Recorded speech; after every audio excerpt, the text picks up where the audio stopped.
Welcome back to the farm. Lisianthus are some of the most beautiful, elegant, rose-like flowers you can possibly grow. Their vase life is incredible, but they are famous for being one of the most frustrating flowers to start from seed. There is a routine that can take you from single-digit germination to up to 90% germination.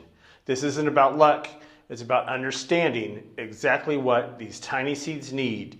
In this video, I'm sharing specific steps that unlock constant success year after year, and you can do this too.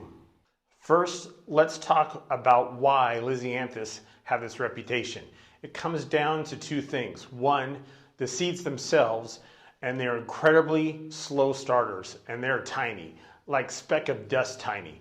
To make them easier to handle, companies sell them pelleted, which is a tiny clay coating around the seed. And that's issue number two. For a seed that needs light to germinate, adding a coating to the outside of it adds to the challenge of growing them. I remember my first time to grow these seeds. I treated them like any other flower, and I think I got maybe 5% germination. The problem wasn't my effort, it was my approach. Lisianthus are a long haul flower, taking 5 to 6 months from seed to bloom.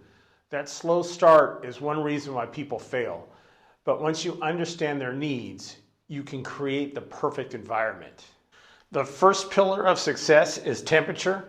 For germination to even start, Lisianthus seeds need a constant soil temperature between 70 and 75 degrees Fahrenheit, 21 to 24 degrees Celsius.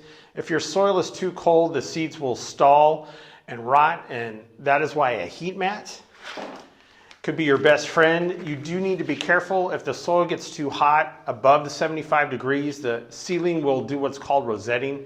This is a dormancy survival mode where the plant just stays flat against the soil and refuses to flower. To avoid this, you can get a heat mat with a thermostat, or my choice is to use a temperature gun that I can use to keep track of the soil temperature while I'm starting them. Once you see germination, those first tiny little green specks, lower the temperature to 60-70 degree range to encourage root growth and prevent stress. Even with perfect temps, your seeds will fail without constant moisture. Remember that clay pelleting is on the outside of the seed, and for germination, that pellet cover has to be completely dissolved. If you let the pellet dry out even once, it hardens like cement, trapping the seed inside. Your soil should feel like a well-wrung out sponge. Make sure to use a humidity dome to create a little mini greenhouse.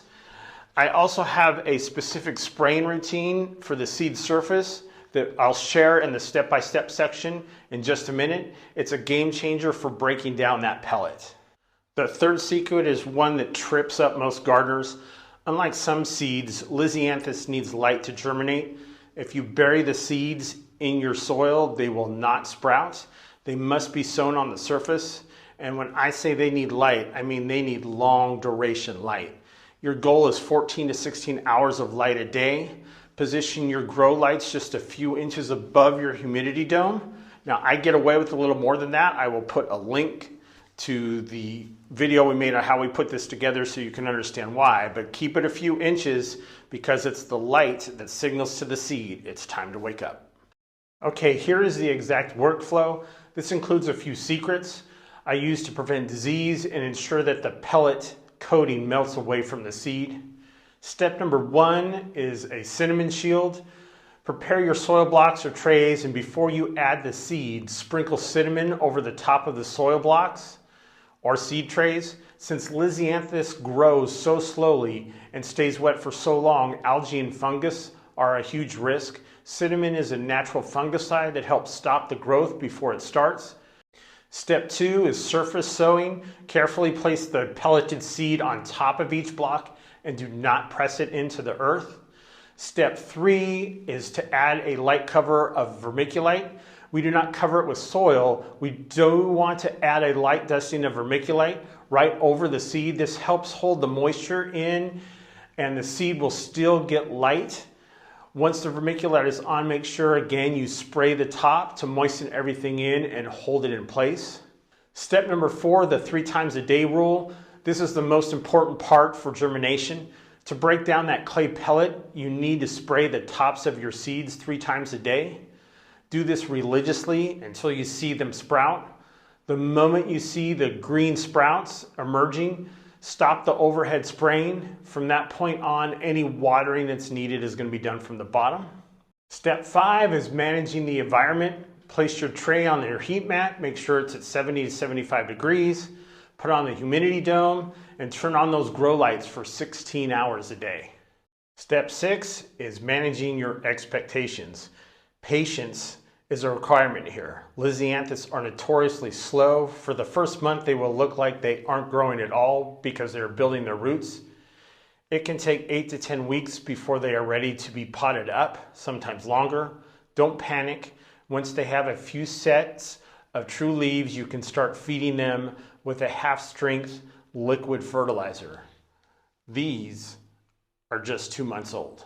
So there you have it, the secret recipe: cinnamon to fight fungus, vermiculite to hold in moisture, and 3 times a day spray your seeds down to get rid of that pelleted coating. By mastering these steps, you can turn frustration into blooms. If you want to see exactly how these seedlings progress, make sure you subscribe and hit the bell notification, and don't miss our next update. Thanks for watching, and live life in full bloom.